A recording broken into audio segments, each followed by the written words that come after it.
Ayer nos llamó la atención esto que dijo Carlos María Lubetich. No hay ninguna posibilidad de fraude respecto a las elecciones del pasado domingo. Si hablan del software, fue el más revisado, el más auditado, el más fiscalizado del mundo.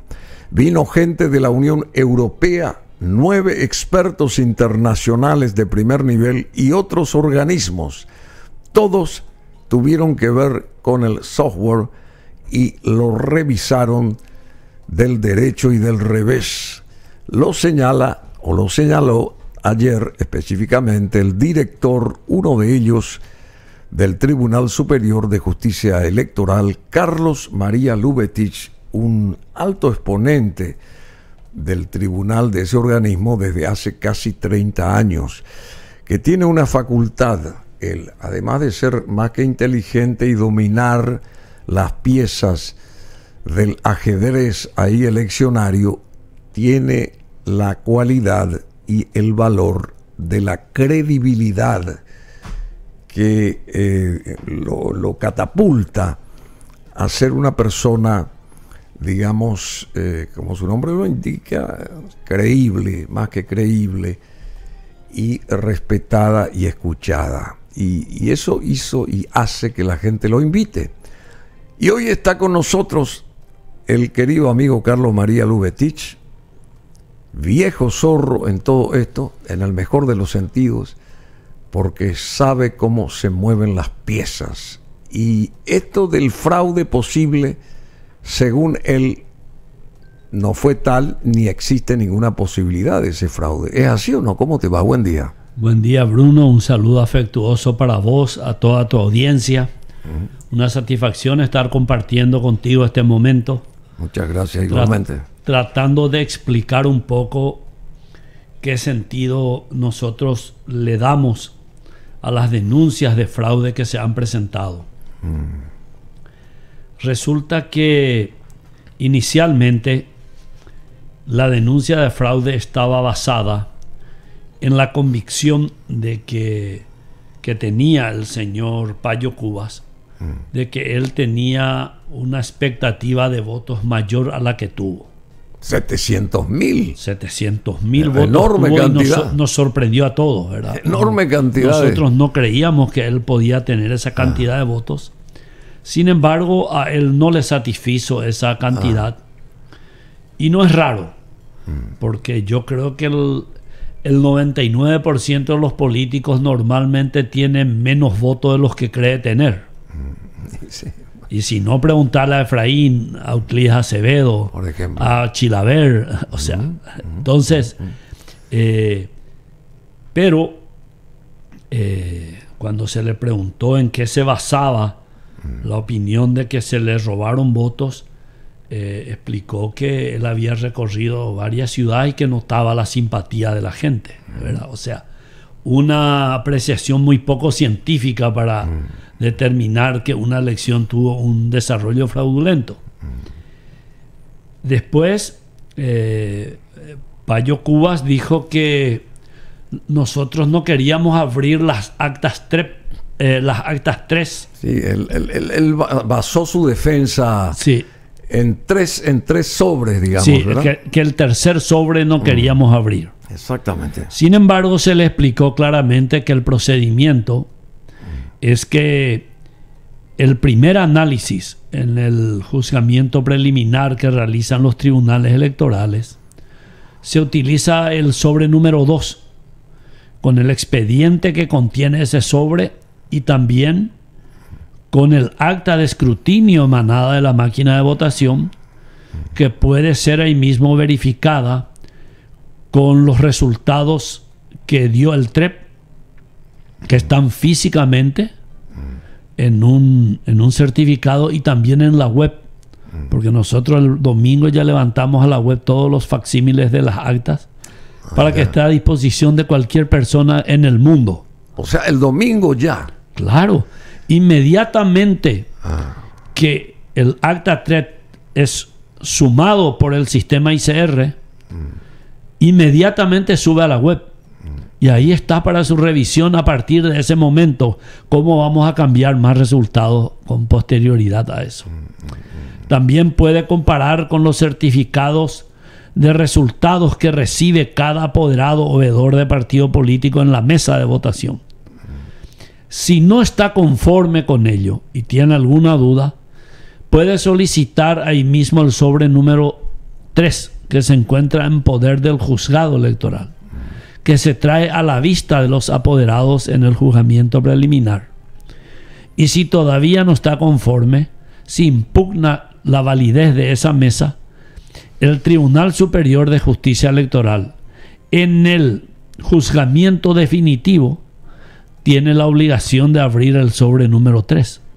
O sea, el sobre 1 que contiene el tercer acta, ¿verdad? ¿Y por qué él sostiene de que nunca el Tribunal Superior de Justicia dio acceso a que se pueda manejar o abrir o manipular, qué sé yo, el sobre número 3?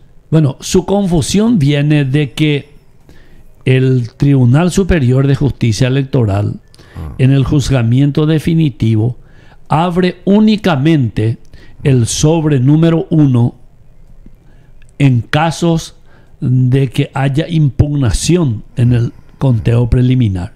Pero si en el conteo preliminar todos los apoderados están de acuerdo que es correcto, que contiene lo que debe contener, que las actas son todas coincidentes, ¿para qué va a abrir el sobre, verdad? O sea, eso se refiere que no se permitía. Pero es una cuestión de desconocimiento nomás, porque en realidad si alguien plantea una impugnación contra la mesa, sí o sí se abre el sobre número 1.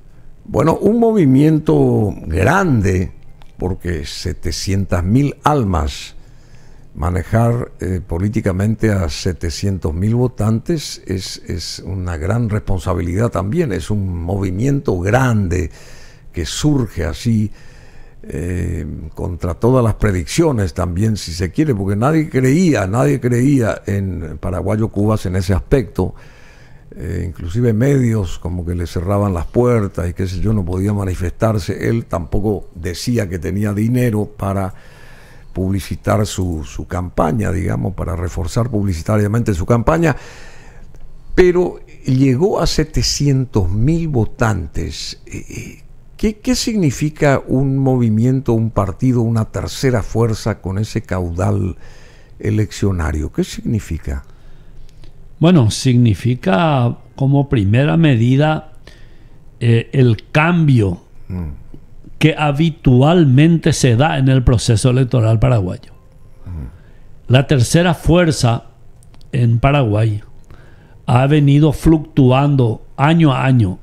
Te digo año a año en cada elección, ¿verdad? En cada elección. Sí. Mejor expresado que cada elección. Sí. En cada elección. Anteriormente era el Partido Febrerista, después fue el Encuentro Nacional, después fue Patria Querida, después fue UNAC, después fue el Frente Guazú y ahora es el movimiento de Payo Cubas. Cruzada Nacional.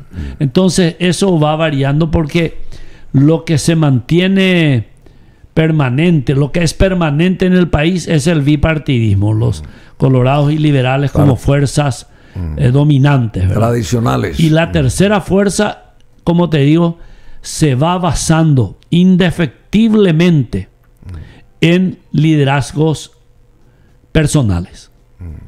Sí, claro. En el Partido Febrerista, el coronel Franco, Caballero Vargas en el Encuentro Nacional, cuando Fadul en Patria Querida, Lino Oviedo, después Fernando Lugo y ahora Payo Cubas. Qué notable ese análisis. No había, no había consultado con mi propia ciencia esa posibilidad, pero es cierto, o sea que se basa la tercera fuerza en un líder, digamos. Sí, liderazgos coyunturales que tienen su etapa ascendente y después empieza el descenso decreciente. Bueno, vamos a la cuestión del control de las actas de votación. El Tribunal Superior dijo que se está visualizando todo eso a través de la televisión, la apertura de los de las actas. El Tribunal Superior de Justicia no registra denuncia formal de supuesto fraude. Otra información desde la justicia electoral: reiteraron hoy miércoles que hasta el momento no hay ni una sola denuncia formal, ni una sola denuncia formal de supuesto fraude en las elecciones del domingo pasado. La institución anunció además que devolverá un lote de máquinas a la empresa contratada, porque la misma debe destinarlas a unas elecciones a realizarse en Argentina. Bueno, y la parte de juzgamiento, eso cualquiera puede observar eso, ¿verdad? Hoy podemos entrar ahora, por ejemplo, en vivo. Allá tenés la imagen más amplia, Carlos María, allá. Sí. ¿Y eso qué es? A ver, esto que estamos viendo ahora. En este momento están en un receso, pero ahí es donde vos ves, es donde se pone a disposición de los partidos políticos todo el expediente electoral. Ahí los apoderados pueden revisar si corresponden los números, si está bien instalada la mesa, si cuánta gente votó, si están todas las actas, si están todas firmadas. Puede comparar el resultado del acta de escrutinio con lo que yo te había dicho. Nadie apura ni nadie presiona. No. Ahí cada apoderado, o sea, el ritmo de aprobación depende de los apoderados. O sea, se toman su tiempo ellos. Y ahí es como se va produciendo cada vez. Yo te digo que ya terminó, por ejemplo, ya terminó el juzgamiento de Ñembucú, terminó el juzgamiento de Misiones, terminó el juzgamiento de Concepción, hoy termina Capital, también, sí, Capital termina hoy. Ahora esta mañana termina Cordillera, y así se van sumando. Pedro Juan Caballero, o sea, Mambay también ya termina. O sea, se van terminando y cada vez es más insostenible la denuncia de fraude. Bueno, y justamente, ¿y por qué dicen que hubo un fraude? ¿En qué se basan diciendo esto? Ya que a las claras, como bien decía acá Carlos María, y podemos constatar a través de las imágenes, ahora hay un receso, como bien dijo él, pero después en cualquier momento se retoma la acción ahí del juzgamiento de actas. Está a simple vista de cualquiera todo esto. ¿Y por qué insisten de que hubo fraude y acusan de semejante acto al Tribunal Superior de Justicia? Sí, acusan de semejante acción, digamos. Indudablemente es una acción encaminada a un posicionamiento político. De repente es rentable en el Paraguay figurar como que le robaron a uno las elecciones. Esa estrategia la utilizó Efraín Alegre durante 10 años. Sí, durante 10 años. 10 años sostuvo que él ganó las elecciones y que se le robó. ¿Verdad? Y bueno, ahora esto cambió de escenario. Ahora la novedad es que el que salió tercero es el que se declara ganador. ¿Verdad? Entonces... Y respecto a Efraín, ¿qué pasa con Efraín a partir de ahora, después de 3 intentos presidencialistas? ¿Llegaría uno cuarto para él, o cómo está su apoyo directo del Partido Liberal Radical Auténtico hoy? Porque acá Tito Saguier, que lamentablemente no ingresó, creo que al Senado, intentó, pero no llegó, dice que Efraín Alegre tiene que irse ahora. Eso lo señaló Tito Saguier y reconoció que el ex candidato presidencial de la Concertación aceptó esconder la polca liberal, dice. Aceptó esconder la polca liberal, la bandera azul y todo distintivo de la emblemática nucleación política, con el objetivo de no se molesten los partidos, para que no se molesten los partidos fraternos. Porque vos sabés que la primera consulta que yo le hice, creo que le hice a Blanca Lila Miñarro, o le hice a Rafaela Laíno, ¿por qué el número 2, que siempre identificó al Partido Liberal, no lo sostuvieron? Y emerge el número 3 de repente, ¿verdad? Y ellas me dijeron la misma cosa, que aparece la Concertación y para que no se molesten los partidos fraternos, entonces el 3 para la Concertación se coronó como el símbolo de esa unidad opositora y el 2 como que pasa a un segundo plano. Pero yo creo que eso le salió también al revés, la torta un queso, porque el 2 siempre fue el distintivo de la fracción o la facción política contra la ANR número 1, ¿verdad? Bueno, mira, si Tito Saguier, que es un principal aliado de Efraín, dice que tiene que irse, yo creo que sostenerse en el partido, en la presidencia del partido, va a ser difícil, ¿verdad? Principal asesor político de Efraín Alegre es Miguel Abdón Saguier. Efectivamente. Por eso te decía, eso refleja el estado, refleja el ánimo que tiene hoy un dirigente liberal. Porque este fracaso electoral por más de 60.000 votos. Es mucho, es mucho. Yo diría una paliza, ¿verdad? Una gran paliza. Entonces, esto normalmente tiene consecuencias políticas. Sí, son 461.237 votos de diferencia, equivalente este porcentaje al 15,26%. Sí. Más todavía cuando es de público conocimiento que Efraín Alegre no hizo el más mínimo esfuerzo por aglutinar las fuerzas liberales. Al contrario, para dividirlas.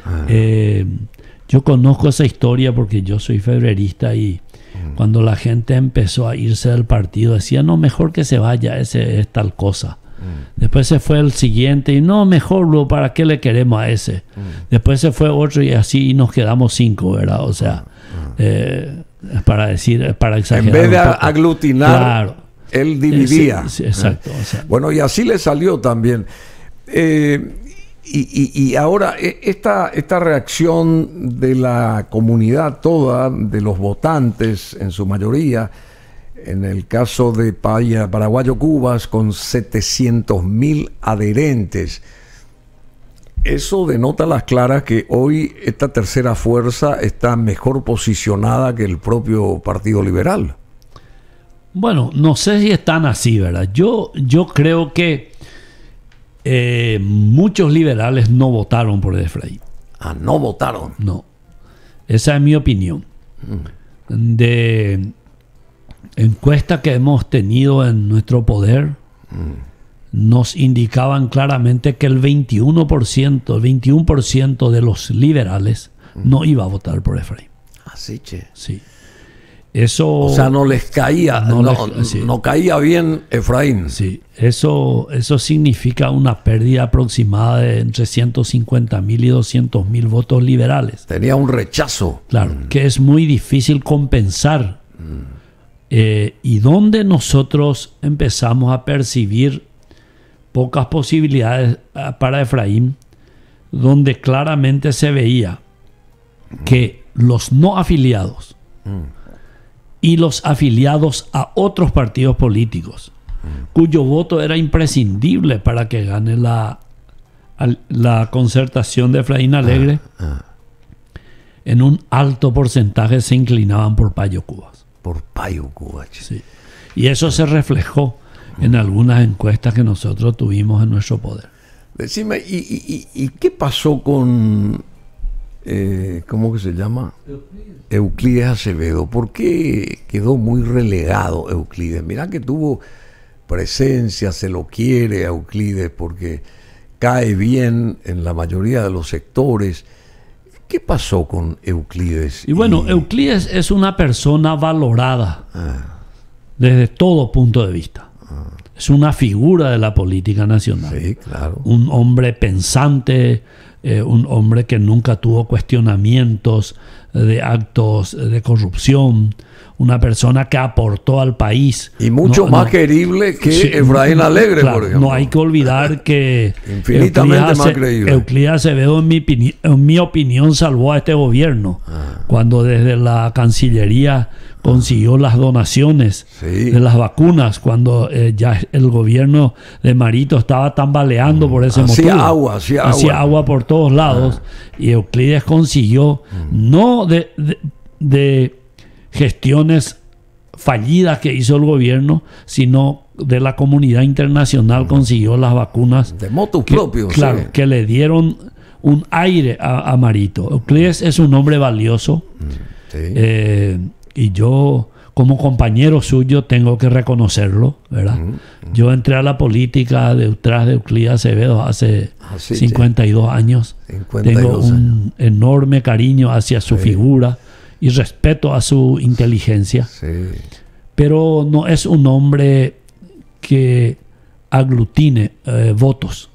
La gente le quiere pero no le vota, y eso es una cuestión de comportamiento sociológico que yo no puedo analizar porque no tengo los conocimientos para hacerlo.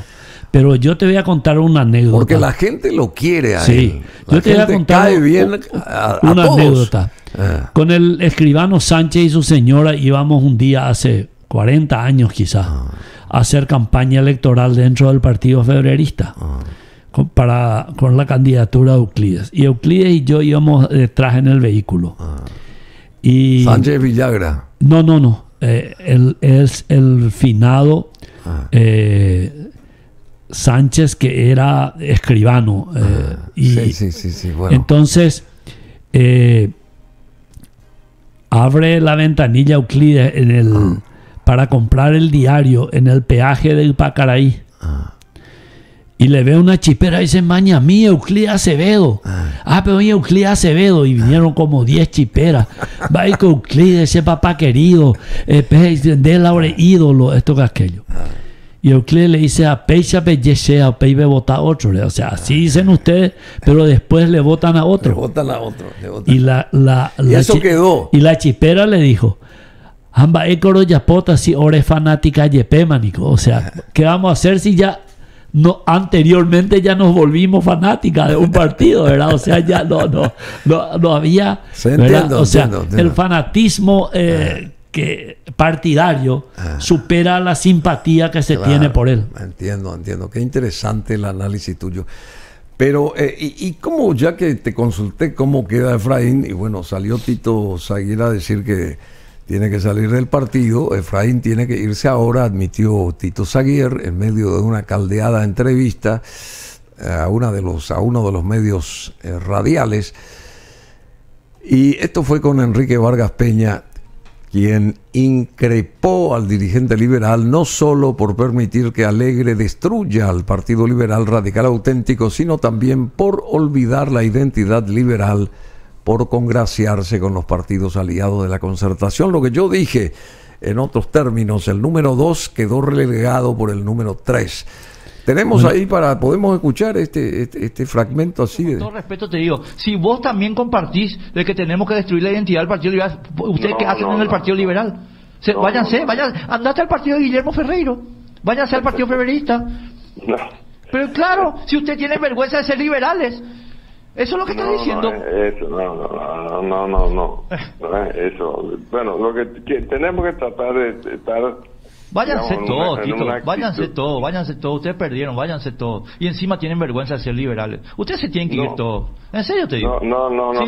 Sí, toditos se tienen que ir. Ustedes tienen vergüenza de ser liberales, por eso perdimos. Se tienen que ir toditos. No, que vamos a tener vergüenza. Toditos, claro que tienen vergüenza. Acabas de reconocer que es para que Guillermo Ferreiro no se ofenda, no tenemos que tocar nuestras polcas y no tenemos que tener nuestra bandera, pero que se vaya a la puta Guillermo Ferreiro. ¿Quién carajo se cree? Ese tipo que no tiene ni 3 votos. Pero por favor. Y todas las otras viejas. ¿Sabes cuántos votos tuvo el Hermo González de la Federación Nacional Campesina? Para las cuales no tenemos que tocar la polca el 18 de octubre, 6.500 votos. Para esa mierda hemos sacrificado al Partido Liberal. Váyanse de acá, Tito. Vos. Bueno, fue un encono radial así, pero bueno, están caldeados los ánimos ahí en el seno liberal, evidentemente, y hay que hacer una suerte de catarsis, por supuesto, y en el caso de Efraín, en el caso de Euclides Acevedo, a partir de ahora, políticamente, ¿cómo queda Euclides? Bueno, yo creo que cualquier gobierno inteligente debería contar con Euclides Acevedo. Sí. Es una figura, en mi opinión, electoralmente puede no ser fuerte, pero es seleccionable para cualquier cargo. O sea, para ocupar un ministerio no hace falta ser una figura electoral, porque es una función absolutamente diferente. Y yo creo que Euclides debería ser utilizado por cualquiera que tenga la posibilidad de gobernar este país, ¿verdad? Una embajada como la de Buenos Aires. Una embajada, un ministerio o algún centro de inteligencia. Hay muchos lugares donde Euclides puede ser útil. Y bueno, eso ya dependerá del gobierno, pero a lo que digo es que la dimensión política de Euclides Acevedo no se puede medir por la cantidad de votos que junte en una elección. Me gustó eso, la dimensión política, dijiste, ¿verdad? Sí, así. Bueno, y el doctor Jorge Querey, ya que estamos así analizando aleatoriamente y... Otra figura interesantísima de nuestra política. Un hombre serio, recto, de repente puedo no compartir opiniones con él, ¿verdad? Pero eso es otro problema. Pero de que queréis una persona capaz, sí. Yo te diría que es una dupla interesante y de mucha confiabilidad sí, también. Exactamente, así mismo. Bueno, decime, ¿y qué pasó con la izquierda, querido Carlos María? ¿Qué pasó? Y la izquierda sufrió un muy duro golpe en esta oportunidad. Los errores típicos de la izquierda es la que llevan a esta situación. La izquierda paraguaya se caracterizó siempre por la fragmentación. Nunca se pudo consolidar un espacio ni socialdemócrata ni socialista en el Paraguay debido a la división. Nunca se permitió un liderazgo fuerte. Bueno, pero el de Fernando Lugo fue fuerte. Fue fuerte, pero aún así, fíjate que nunca logró aglutinar un partido político. Eran 10 partidos y 20 movimientos que la apoyaban, cada uno con un liderazgo particular, con acciones políticas independientes, pero no se constituyó un partido de izquierda fuerte, ¿verdad? Bueno, y ese error se repite desde hace muchos años en el Paraguay. Qué notable. Y ya que estamos analizando, y el significado de contraviento y marea, digamos, de Santiago Peña, el fenómeno Santiago Peña, hoy presidente electo, que se impuso en contra de todas las piedras y cascotes que le tiraron y le pusieron ahí en el camino, digamos. ¿Cómo describís a Santiago Peña? Bueno, yo creo que Santiago Peña es una figura querible para mucha gente de la población.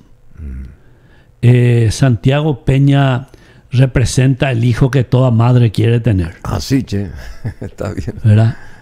O un hombre joven, capaz, predispuesto, sin ofender a nadie, respetuoso, o sea, y las que tienen hijas lo querrían para su yerno, ¿verdad? O sea, entonces... Cautivador, entonces. Claro. Y sobre todo se le dio una gran oportunidad porque el ataque sistemático que se hizo al Partido Colorado, impresionante, logró aglutinar al Partido Colorado. Y potenciar su figura. Claro, porque yo desde hace muchos años, y quiero que no se tome como una ofensa, sino como una virtud. Y una reflexión también. Yo digo que el Partido Colorado es como el yagua estancia. Entre ellos se muerden, pero si entra un perro de afuera le destrozan entre todos. Le destrozan. ¿Verdad? Entonces, no hay que estirarle al tigre del bigote, decían, ¿verdad? Y bueno, ese ataque tan sistemático al Partido Colorado, Inmisericordia logró aglutinarlos y que cada colorado se sienta comprometido a defender al partido. Contra todas las predicciones ganó Santiago Peña, pero una consulta que también viene aquí de forma importante, porque tiene un techo el partido, digamos, a través de sus votos duros, el Partido Colorado, 1.300.000 personas, Sí. un poquitito más quizá. Y la oposición, si vos unís sus piezas, tiene mucho más. ¿Por qué no se unió la oposición? Bueno, en mi opinión, Y habiendo, Efraín Alegre participado de 3 presidencias, mira, digamos, si intentando llegar a 3 en la presidencias. concertación se hubieran presentado 3 candidaturas, la de Efraín Alegre, la de Payo Cubas y de Euclides Acevedo, hubiera posibilitado una unidad en la concertación. Así, che. Ese era el ideal, Claro, ¿verdad? por supuesto. Entonces, ahí es donde iba a haber una elección pareja, porque a Euclides Acevedo ahí le hubieran apoyado los llanistas seguramente, Fernando Lugo y su gente, y hubiera sido una elección mucho más madura, más inteligente, de discusión, inteligente, y con la presentación de Payo Cubas también, aportando esa forma de hacer política que en realidad es cautivante, ¿verdad? Entonces, eso, en mi opinión, hubiera significado para la concertación una unidad mayor. Y eso no se dio porque Y no se dio porque por Efraín Alegre, por el vedetismo de Efraín Alegre. En mi opinión, el PLRA a través de Efraín Alegre no hizo el esfuerzo suficiente para que ello ocurra, ¿verdad? Sus asesores le indicaban que la confrontación era el único método para llegar, que había que atacar y después de atacar volver a atacar, ¿verdad? Y atacaban a Cartes y atacaban al Partido Colorado. Claro, y atacaban a alguien que no era candidato. Claro, porque el candidato era Santiago Peña, no Horacio Cartes. Claro, entonces yo nunca estuve de acuerdo con la estrategia, ¿verdad?, que desarrollaron. Y este español que fue el ideólogo supuestamente del marketing publicitario y político, digamos. Solá.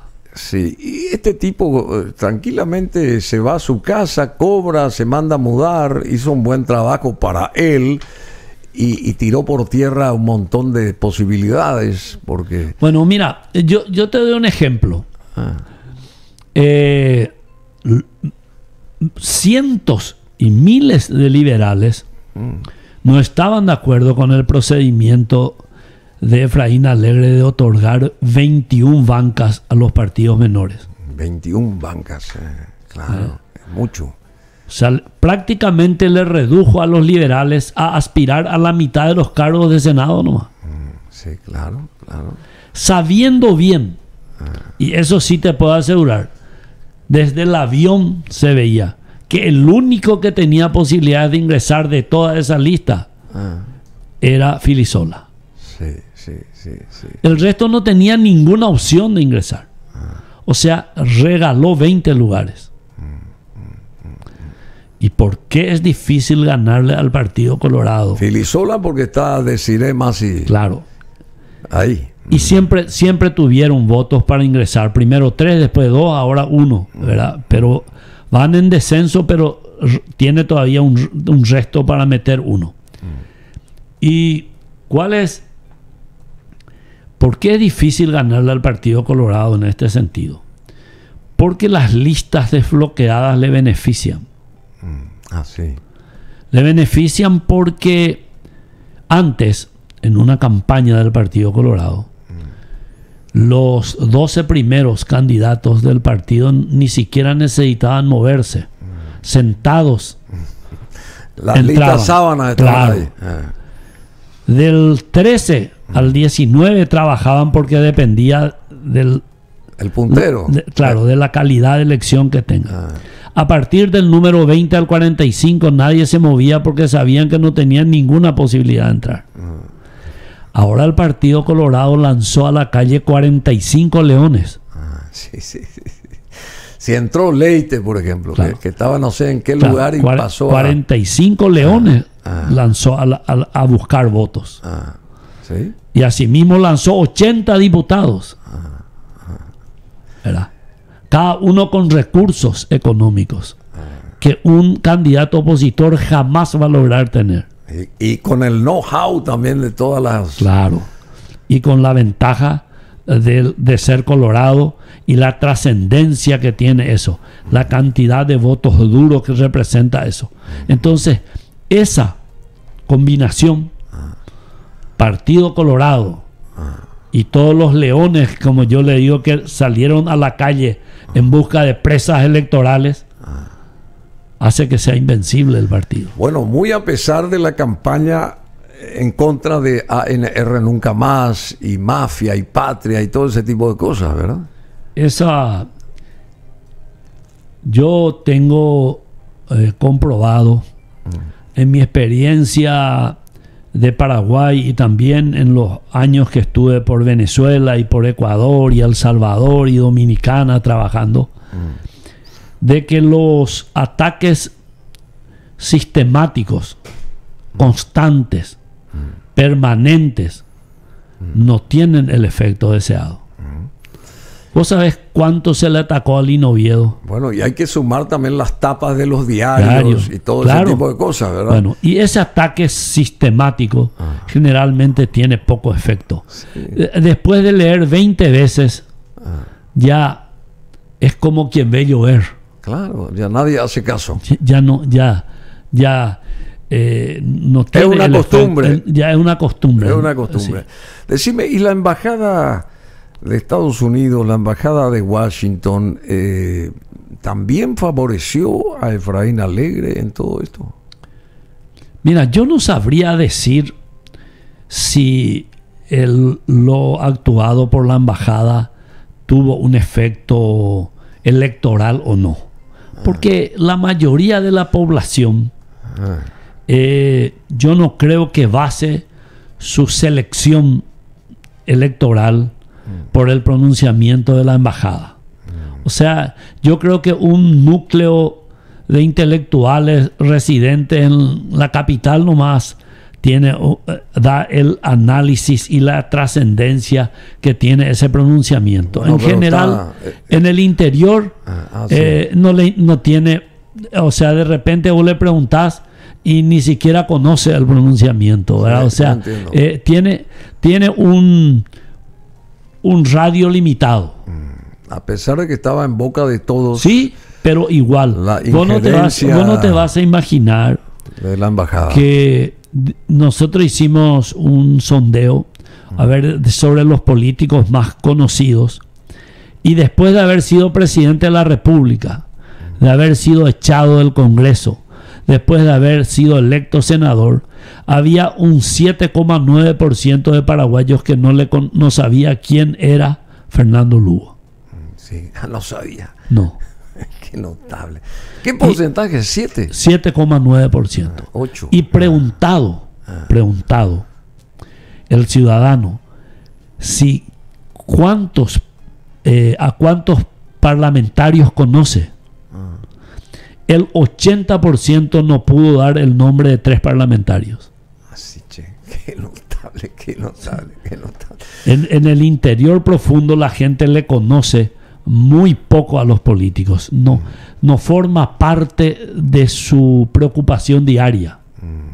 Decime, ¿y esta persecución para que no se le dé al Partido Colorado el financiamiento correspondiente, también jugó en contra de la ANR, pero ¿cómo se barajó, cómo se manejó eso y por qué estaba maniatado en ese aspecto el Partido Colorado? Yo creo que eso fue una situación más mediática que real. Yo creo que el Partido Colorado siempre supo que iba a tener su financiamiento y es más, yo he visto en esta oportunidad un Partido Colorado mejor organizado que anteriormente. Sí, yo también. En todos los departamentos se establecieron listados de votantes, punteros responsables de cierta cantidad de traslado de votantes. Yo creo que tuvo una muy buena organización el Partido Colorado. Y ese voto asistido, por ejemplo, ¿cómo debió realizarse y en qué caso? Bueno, el voto asistido es una deficiencia que tiene nuestro sistema electoral. Sí. Resulta que la ley habilita a que una persona entre acompañada al cuarto oscuro cuando tiene algún problema o una deficiencia visual, o sea, o de miembros superiores. Y debe entrar con una persona de su confianza. O sea, de la confianza del elector, estamos aclarando, ¿verdad? Por supuesto. Bueno, pero en el interior es muy común. No, esta señora ya tiene edad, va a entrar acompañada.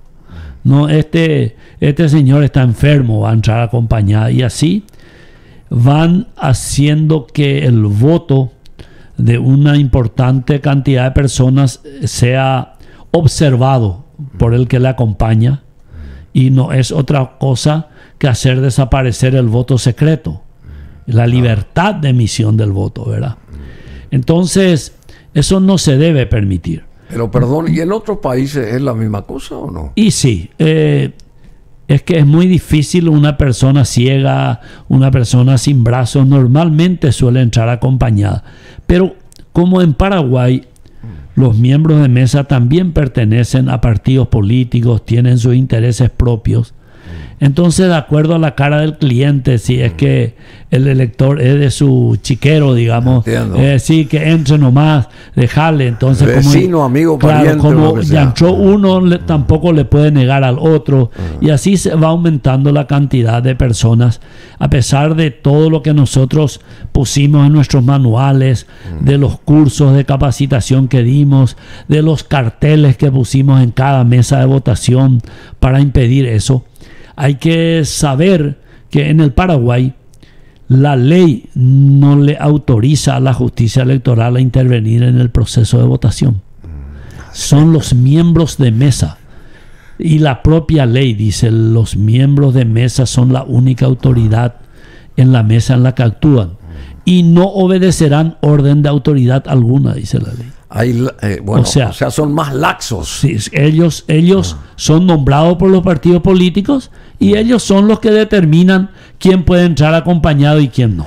Decime, y un escollo que también saltó ahí a un primer lugar en cuanto a cuando se reflexionaba o analizaba sobre lo del domingo. Yo sé que tenés que ir. No, tranquilo.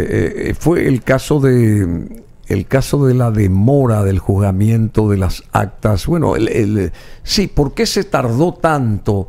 Las filas eran largas. Primero, la cantidad impresionante de gente que fue a votar, ¿verdad? Sí. Cosa que creo que fue la primera elección con tanta cantidad de gente. No.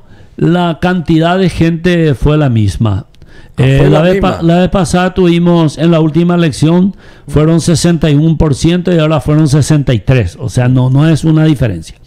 Lo que pasa es que hay que entender que nosotros desde la justicia electoral, de hecho, hemos reconocido y hemos pedido la comprensión de la ciudadanía paraguaya, en el sentido de que nosotros habíamos proyectado tener 23.000 máquinas de votación. Bueno, y eso del incendio impidió Y el también. incendio de 9.000 máquinas impidió que eso se pudiera hacer y se tuvo que aumentar el número de bancas, Ahí tenemos imágenes el número de la cantidad de personas, ¿verdad? que nos recuerdan lo que fue aquel siniestro. Claro, que estuvo en cada mesa de votación.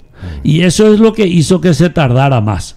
Ahora, yo quiero decirte que 1 hora y media tardar para votar es ni siquiera una media, es entre los más bajos niveles de espera en Sudamérica. Así, che. En Venezuela, la gente, cuando yo estaba allá, para el referéndum de Chávez esperó entre 8 y 9 horas para votar. Para votar. Sí. O Y la sea gente se queda en las filas y o sea, vota.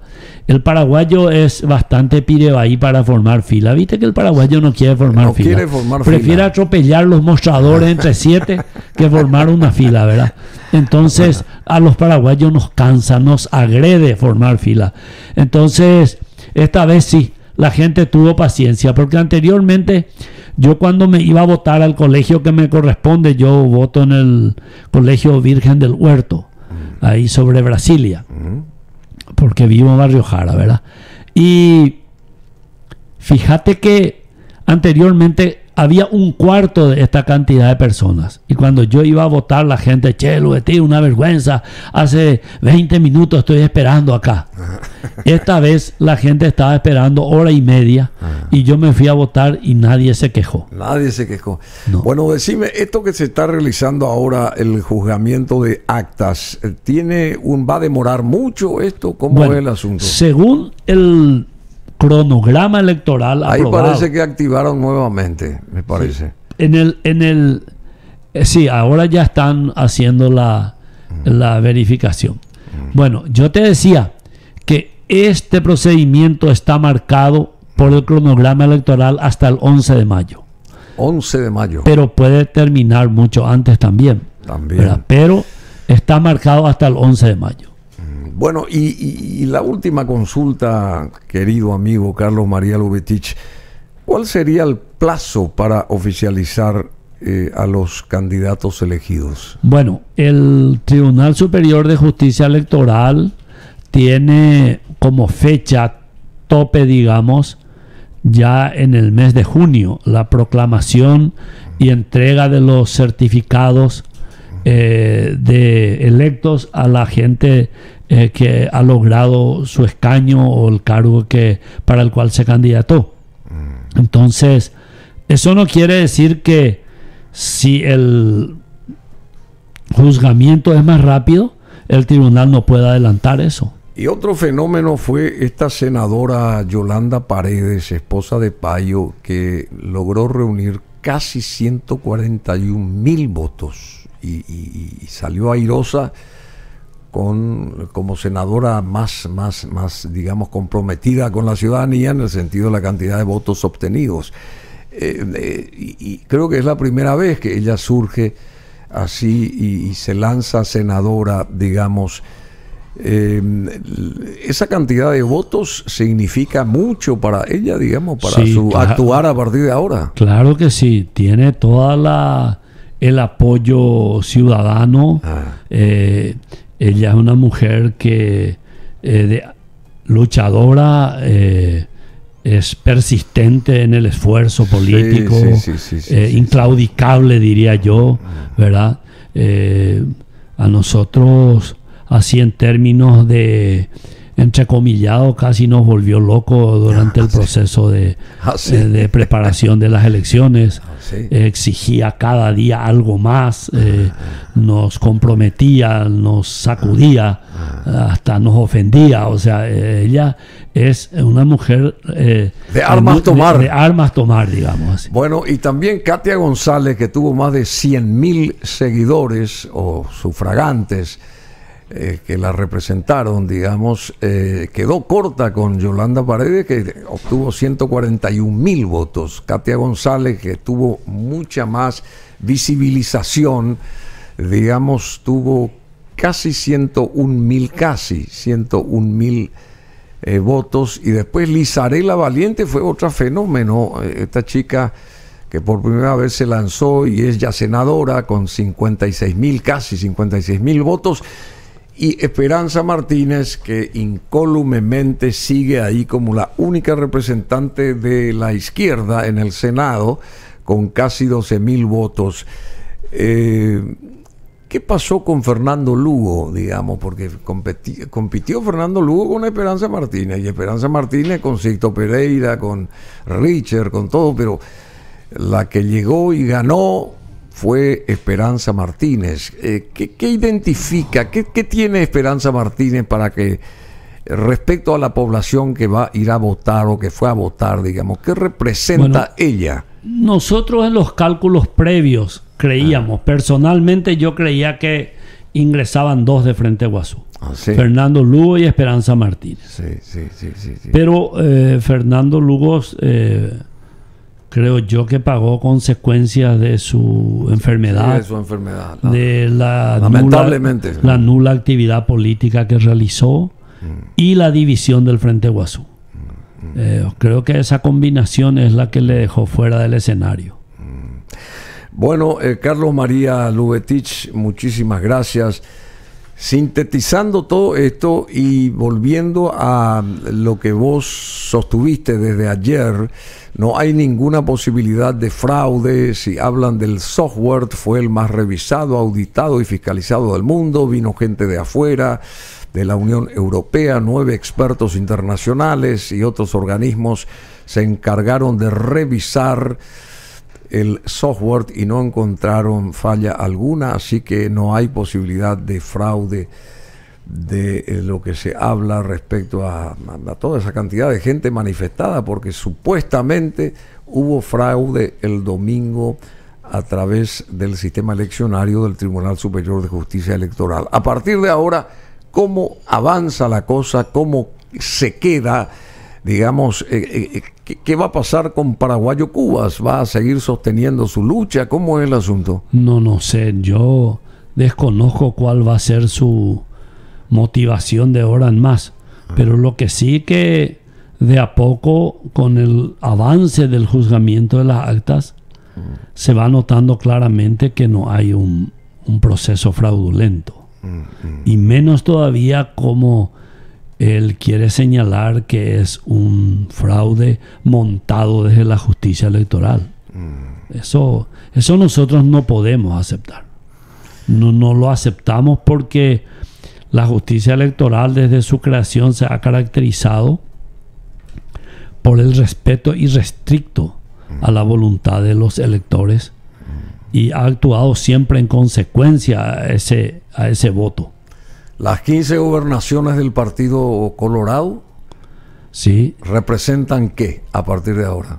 Bueno, y representa una recuperación de varios territorios que no eran Colorado y que sin embargo en esta oportunidad la estructura del partido permite que se ganen en espacios que antes eran impensados, ¿verdad? Por ejemplo, Amambay nunca ganó el Partido Colorado, ahora lo hizo. Recuperó la gobernación de Cordillera después de muchísimo tiempo, ¿verdad? Ganó en Concepción, también un lugar bastante hostil para el Partido Colorado en cuanto a gobernación se refiere. Y bueno, son mensajes hacia lo que la oposición debe hacer en el futuro, ¿verdad? Y el nuevo gobierno que se oficializa el 15 de agosto va a tener un mayor predicamento, digamos, se va a dejar notar respecto a este que se va, que también es Colorado, desde tu visión, y va a tener mayor aceptación por parte del resto de la ciudadanía. Bueno, eso sería entrar en futurología, ¿verdad? No sé cómo se estructurará el gobierno, cuáles son las expectativas, pero yo quiero confiar en que este periodo de presidencial va a representar una posibilidad para los paraguayos de que con un trabajo mancomunado, conjunto, podamos definitivamente generar las condiciones de vida que se merece nuestra gente, ¿verdad? Eso es lo que todos esperamos. A partir de ahí ya solamente nos va a quedar evaluar esa situación conforme vaya desplegando su actuación en el gobierno. ¿Vamos a estar mejor? Espero que sí. Bueno, muchas gracias, Carlos. María Lubetich con nosotros, palabra mayor del Tribunal Superior de Justicia Electoral, Hotel California, el nombre de la canción de Eagles.